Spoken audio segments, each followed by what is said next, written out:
This is now almost 90 days since the March elections, and Italy set a record for the failure to actually approve a government. Carlo Cottarelli, as you mentioned, the Prime Minister-designate and the economist that he is, has had two separate meetings with President Sergio Mattarella for informal talks. And what's interesting here is that he has not yet submitted a list of cabinet members. And a short time ago, sources close to Mr Cottarelli said he was waiting for political developments. So that indicates that all of this could change, and he may even step aside by the end of the day.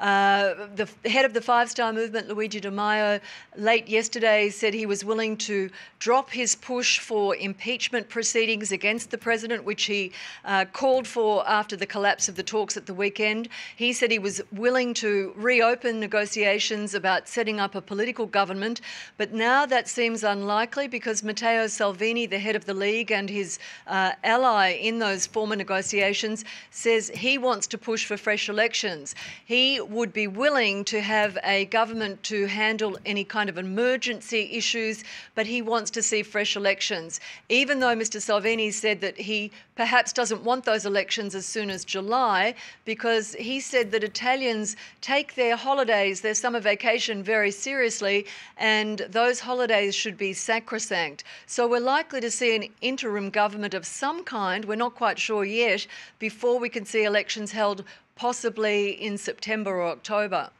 So no end to the deadlock just yet, as you mentioned, Josephine. So what are the possible scenarios here?